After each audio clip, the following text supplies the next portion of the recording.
At the age of 23, I gave birth to Elias's second child. That same year, his first love came back from a concert tour and invited him to bring his date.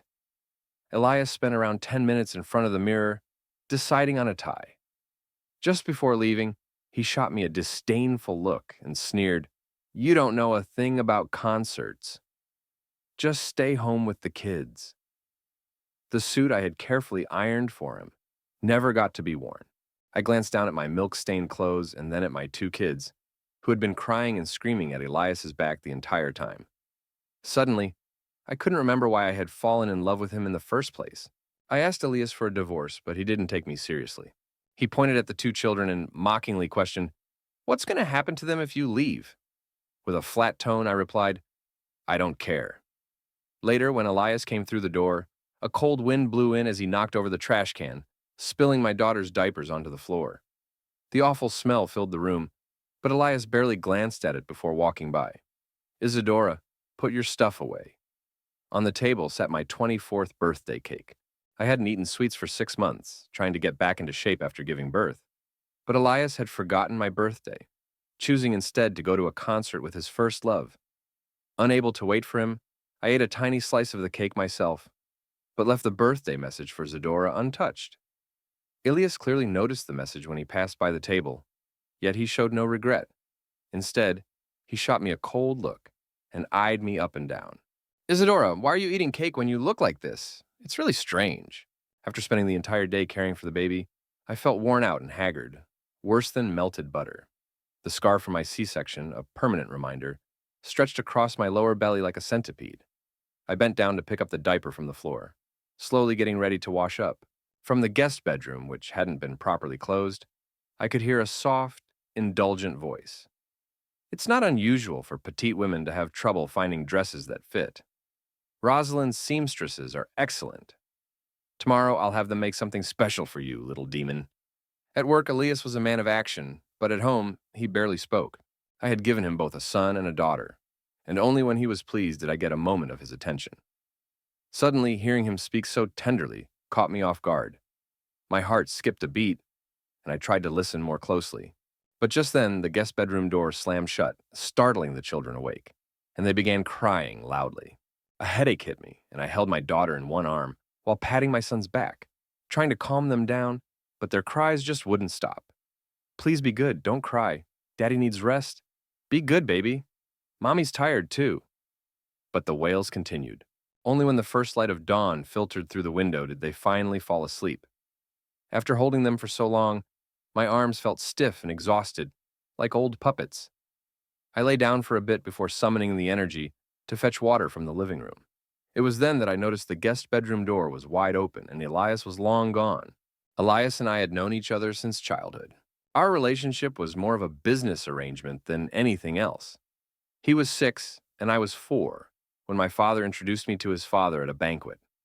My father was ignored, but young Elias tugged on my pigtails and said, "Dad, she's cute.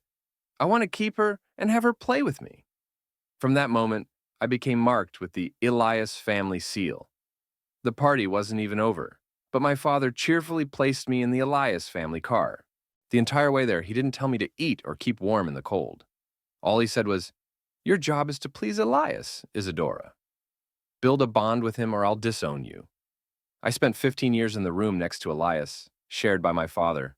Elias was mischievous as a child and frequently got into arguments with his teachers. His father couldn't bring himself to punish him, so he used a ruler to strike my palm instead. Elias felt guilty about this and eventually abandoned his bad habits. Later, when my father remarried, my stepmother and half-brother mocked me at their wedding, calling me Elias's child bride and a plaything. I couldn't defend myself, but Elias punched them and proposed to me again. His eyes were filled with pain as he tightly held me, apologizing through choked words. "I'm sorry, Isadora. It was my immaturity that held you back. Let's get married. That family doesn't love you, so let's start a new one together."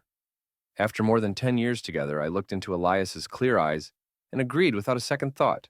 But now, staring at the empty guest bedroom, I couldn't help but wonder where the Elias who once cared for me had disappeared to. The baby's constant crying wore on me. "Did you go to the office?" I sent a message to Elias as I returned to the master bedroom. I kept picking up my phone throughout the morning, but Elias never replied. I doubted I would ever hear his explanation. By evening, Elias finally called. Isadora, you need to come to Rosalind now. When I asked about the baby, he impatiently replied, If you're so worried, just bring her along. Why ask me? The call ended abruptly. I hurried to pack up baby supplies, holding my daughter Luna in one arm and my son Leo on my back. It was difficult to flag down a car. Rosalind, the owner of the shop, was highly skilled and arrogant, caring only about her own feelings.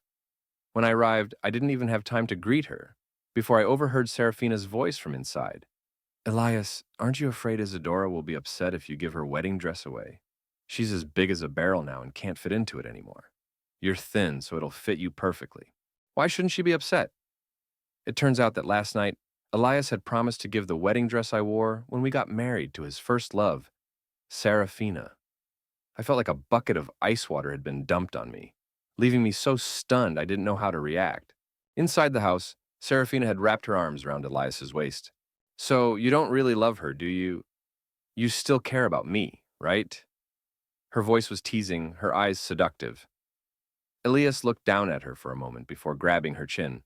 Serafina, you know this dress and the position of Lady Elias were both yours if you had wanted them. Why ask such questions? Elias and Serafina had been in love, but I didn't learn about it until our second year of marriage, when I was pregnant with Luna. Elias, overjoyed, drank a bit too much and began hugging my pregnant belly, murmuring, Serafina, I have a family now. I don't need you anymore. Even if you come back, I don't need you. Serafina was a pianist who wanted to succeed without relying on Elias, so they kept their love affair a secret and broke up in private. If Elias hadn't been drunk and speaking incoherently, I would have never known they were deeply in love. That day, Elias eventually fell asleep, still holding my pregnant belly. I later opened Serafina's profile, not wanting to feel jealous or view her as an enemy in my marriage. But when I saw her intimate photos with her new boyfriend, I couldn't help but feel a pang of sadness. I felt a sense of relief, thinking everything was resolved. However, just through a doorway, I witnessed my husband passionately kissing another woman as if he wanted to merge with her. For a moment, the passion I once had for Elias completely disappeared. I turned to leave, having stumbled upon the scene unexpectedly. Luna, my daughter, who was in my arms, suddenly tugged at a lock of my hair on the side of my face, yanking it as if it were a toy she wanted to play with. I winced in pain and whispered for her to let go, but she pulled harder. Elias, hearing the noise, opened the door with a sigh. His first question was, Isadora, why didn't you say anything when you arrived? His lips still bore traces of Serafina's lipstick, and a flicker of guilt crossed his face. Serafina, with her arms folded, walked over to Luna and Leo, playfully pinching their cheeks. Such adorable children, Elias. They look just like you, she commented.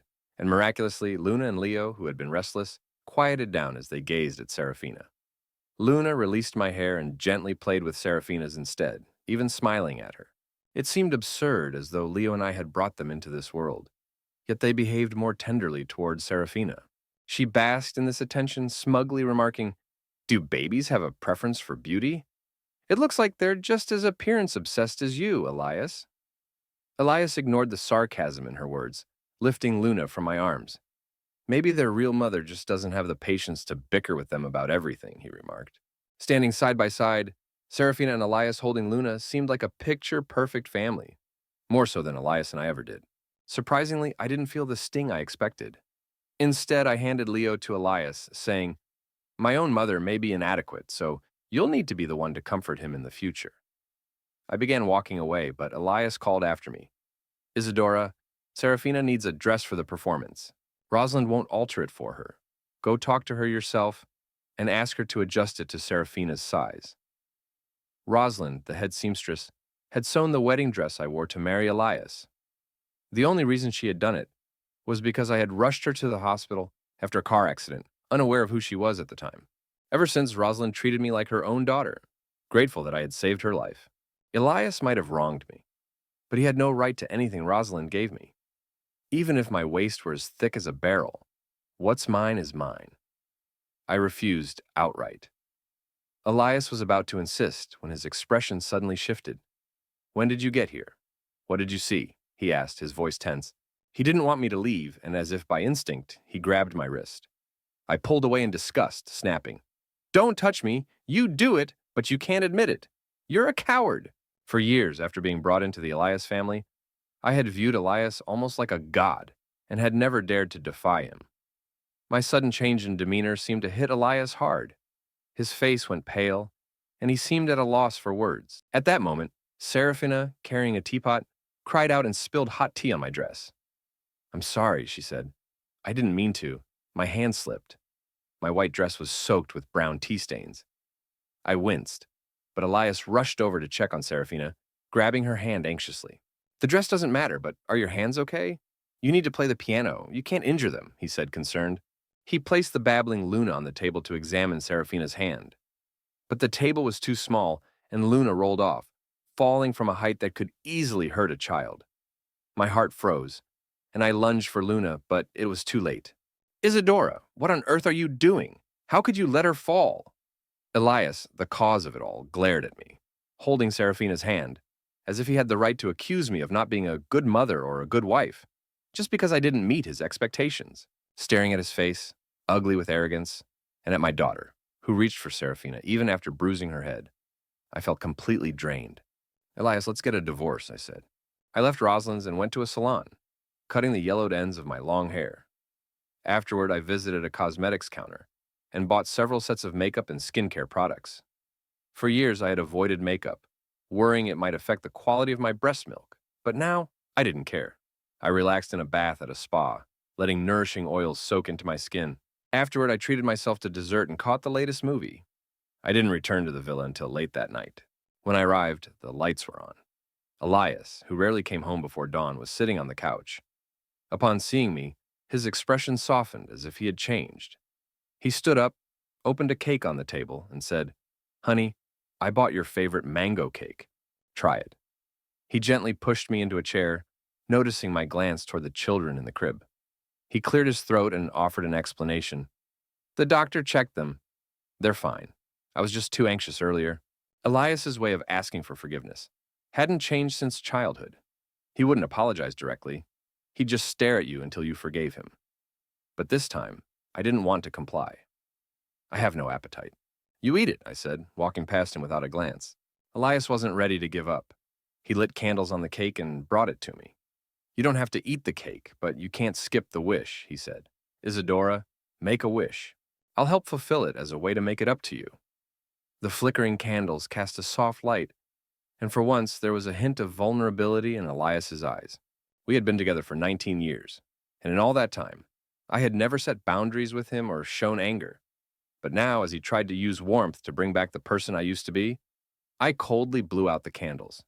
"Elias, my wish is for a divorce. Can you make that happen?" The mention of divorce repeatedly made Elias frown. "Isadora, are you ever going to stop?" he asked, frustrated. Without answering, I removed my wedding ring and set it on the table. Then, I took a document bag from the cabinet. To divorce, we need our ID cards, household registrations, marriage certificate, and 2 recent photos.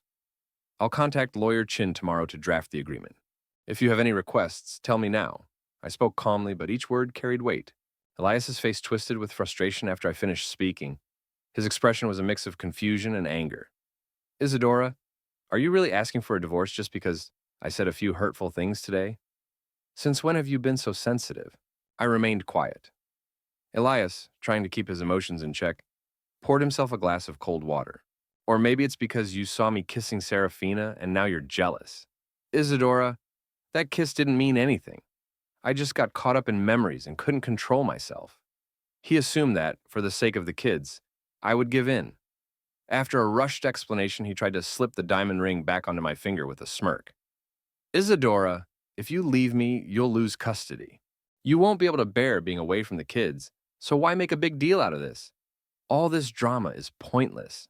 I felt nothing but disdain. Elias thought I was bluffing, that I was trying to play hard to get. Taking a step back, I looked him in the eye and said firmly, "You can have the children. I don't want them, just the divorce." His attempts to pressure me based on my love for him and the kids no longer worked. I wasn't in love with him, nor did I feel anything for the children. "That's fine, isn't it?" I added. For a moment, Elias just stared at me, then suddenly burst out laughing. Isadora, who do you think you are? Where do you think you'll go if you leave me? You want a divorce, no kids, and you thought it all through? Then what are you still doing here? Unable to reach a resolution, Elias pointed furiously at the door. I gave him one last look, grabbed the folder from the table, and strode out. As I walked through the entrance hall, I noticed tickets for Serafina's weekly performances. From the past 6 months, neatly displayed in an acrylic holder Elias had bought just for them. They gleamed, as if mocking me for losing this battle. But I didn't feel anger or jealousy anymore, just a calm indifference. I glanced at them one last time before closing the door behind me. Once outside the villa, the icy wind hit my face, and I pulled my new scarf tightly around me. I hailed a taxi and headed straight to a 5-star hotel. There was no sound of crying children, no loud arguments with my husband, who usually came home late. I sank into the soft bedding and fell asleep without realizing it. In the following days, I met with my lawyer frequently to work out the specifics of the divorce. Elias was at fault, and I wanted to ensure I got what was mine. Isadora, I understand what you're asking for, the lawyer said, but Mr. Elias's lawyer isn't being very cooperative. If an amicable agreement fails, we'll have to go to court for a contested divorce. As we were talking, a familiar floral scent grew stronger. I frowned and turned around. It was Serafina, wearing Elias's jacket, approaching us. She flashed me a smug grin, her posture full of triumph. Sister, no, wait, younger sister. I always forget you're a year younger than me.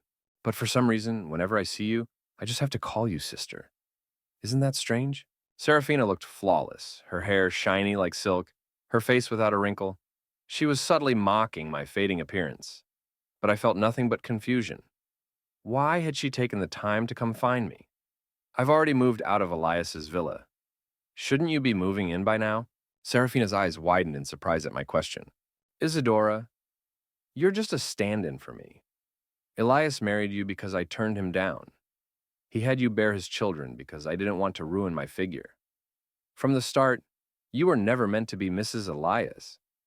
Now that I'm back, you should give up the title and the house you've been staying in.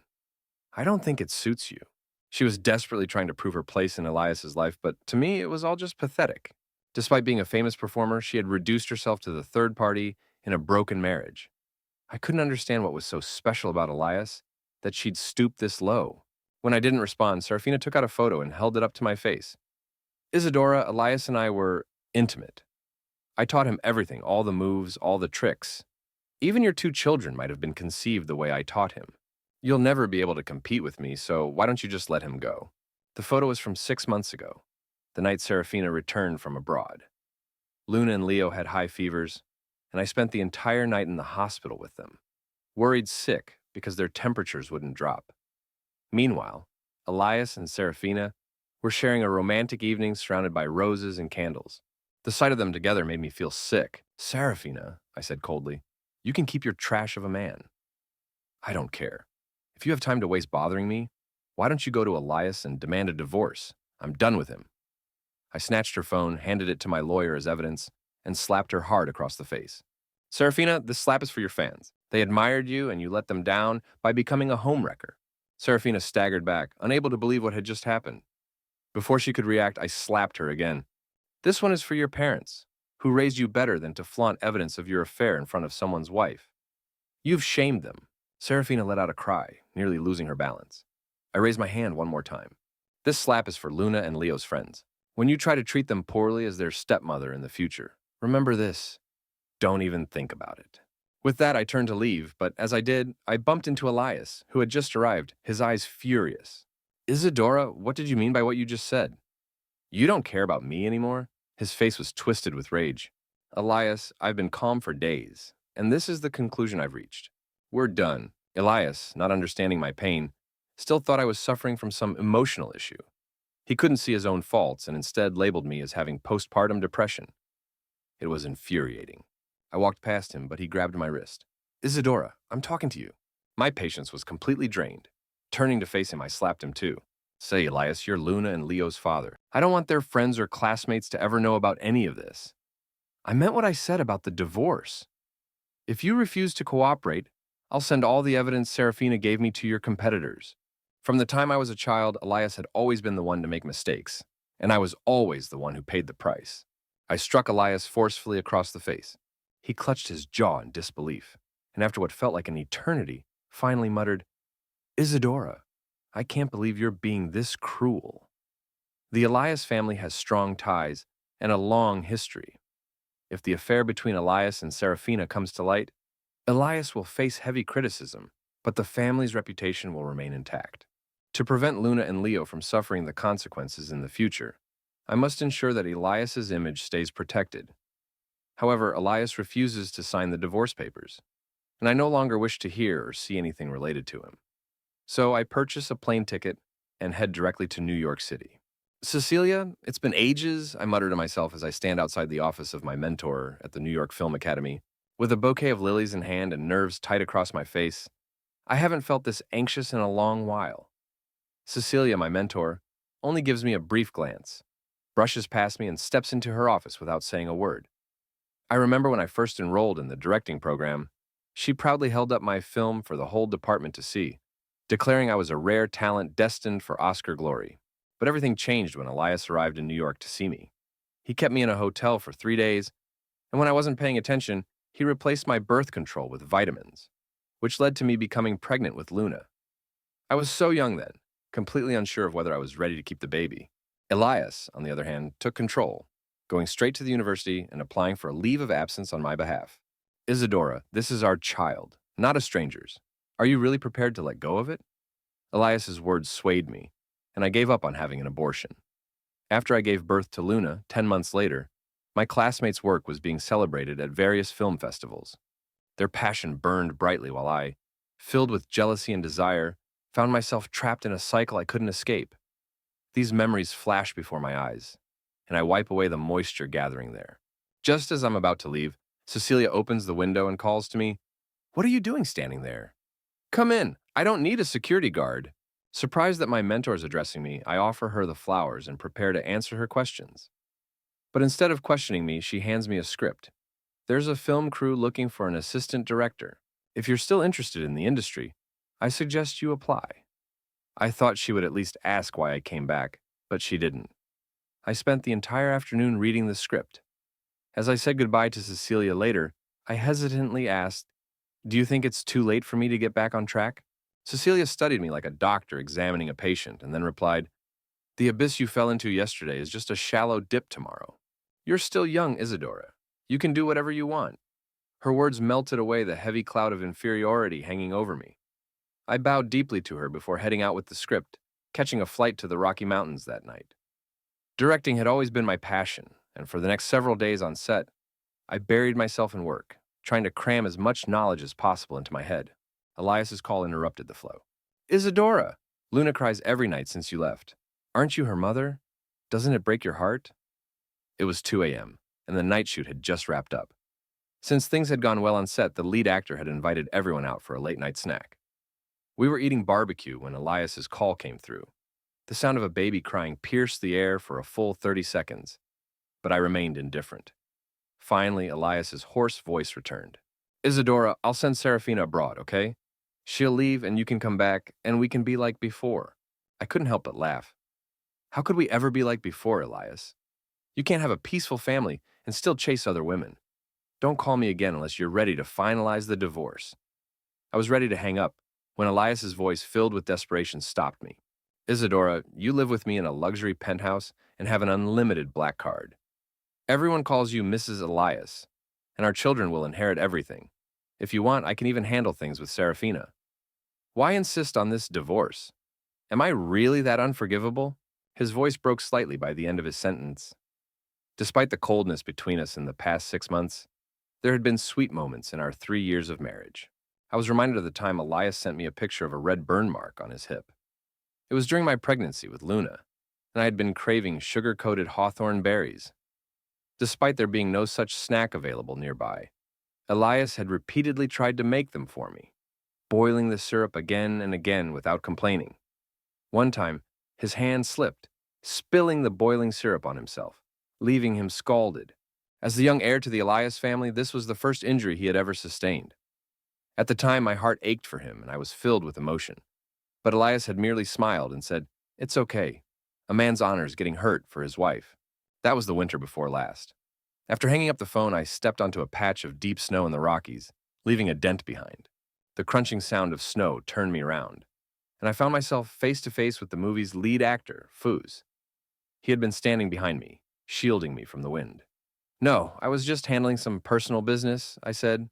In contrast to the restrained character he played in the film, Foos exuded an overpowering presence.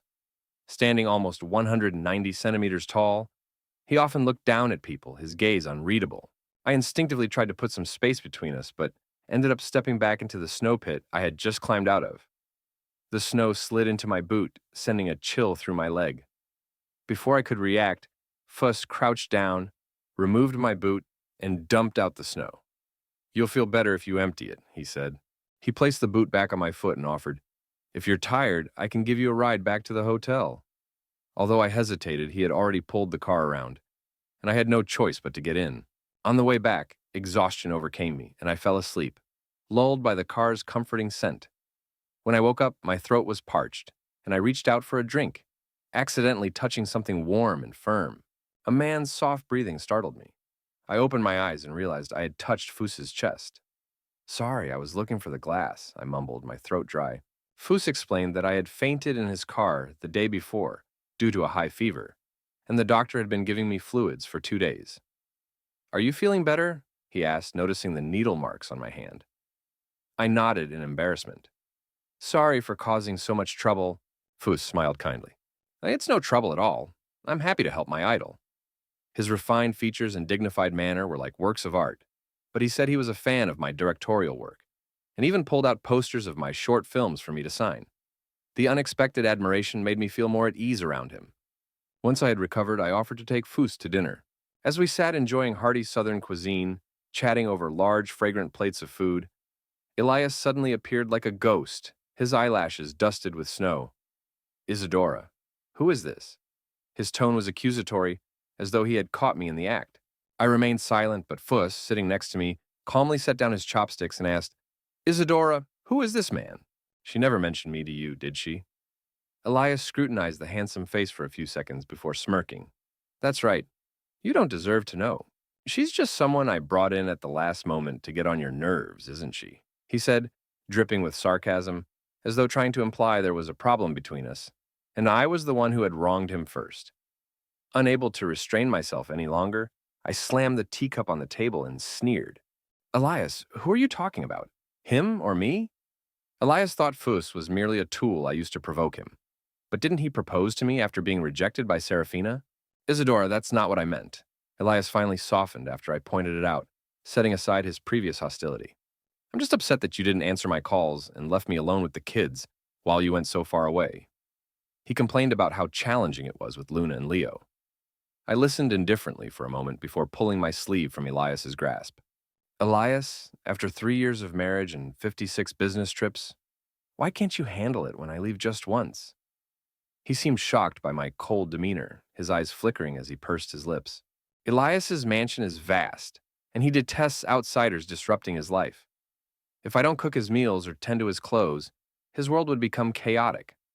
Not to mention, Luna and Leo constantly throw tantrums, and Elias is hardly ever there to comfort them." "I'm sorry, I wasn't considerate enough before," he mumbled. "When you get back, we'll hire a nanny and a couple more maids. I'm really sorry." I had never imagined someone as proud as Elias would apologize. I averted my gaze, studying his expression quietly, just as Fuss slid a napkin toward me. "Isadora, your sleeve is stained, and this type of oil will leave a mark even if cleaned promptly. Do you want to go back to the hotel to change?" Fuss's words, though about a stain, felt like they applied to people as well. Elias's apology and surrender wouldn't erase the marks he'd left in my heart. "Enough!" Elias snapped, turning from pale to green in anger. "I'm talking to my wife, and you have no place to interfere." Fuss sat quietly, his gaze briefly flickering to me. "Isadora," he said softly. "He's unstable. I should take you back to the hotel." That night, Fuss entered the room ahead of Elias.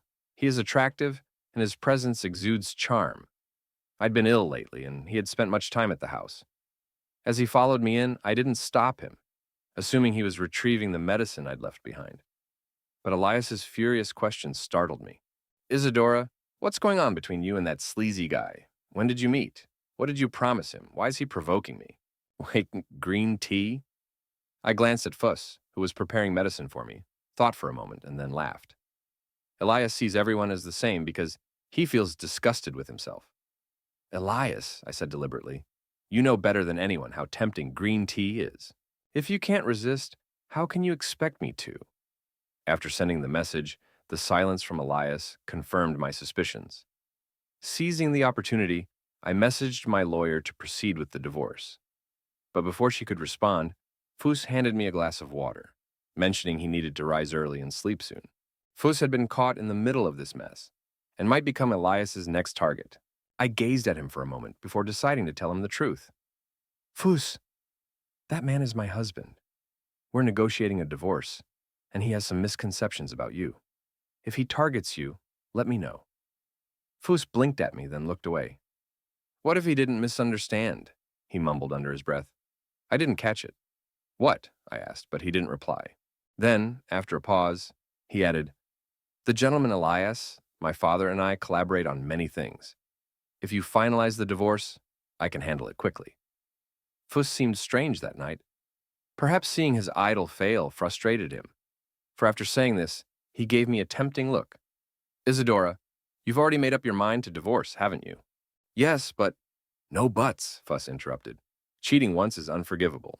Divorcing him is the right decision, and your time is valuable. There's no need to waste it on such tiresome processes. As for my father, don't worry, he'll understand. With a confident smile, Fuss turned and left. The next morning, news broke about tax evasion at Elias's company. When Elias stormed into my home later, his fury was evident. I looked at him as if he were a stranger. What do you want now? I asked, tiredly. Well, what do I want? Elias's voice was filled with rage. Isn't it clear? Your new lover did this. You seduced Fuss, didn't you? His eyes scanned the room before his tone softened as he noticed I was alone. Why are you by yourself? What else? I scoffed, tying up my hair, preparing to leave. You're not important enough for me to jump into another relationship just to spite you. I'm not like you, Elias. He seemed stunned, staring at me in silence. After a moment, he knelt down, just like he had when he proposed. Isadora, I've made mistakes, and I deserve punishment, but please don't divorce me. I'll do anything to make it right. I've known you since you were 4. You can't cut me out over one mistake. He sounded genuine, but as I gazed at him, I felt nothing. Instead, I recalled the moment he proposed, kneeling with the same sincerity, only for it to lead to this. Elias, seeing you now only reminds me of how you kissed Serafina, and it makes me sick. I don't want to live like this. Please let me go. He left as abruptly as he arrived, and I was relieved when he finally agreed to the divorce. The condition was that Fuss's family would stop targeting Elias's company. In return, I demanded the freedom to visit Luna and Leo whenever I wished, which Elias agreed to. A month later, I received the divorce papers and my share of the assets. That's when my father and stepmother learned about the divorce. They were upset, thinking I was no longer contributing to the family. I blocked them all, retreating to the Rocky Mountains, where I screamed into the wilderness, vowing to live only for myself from then on.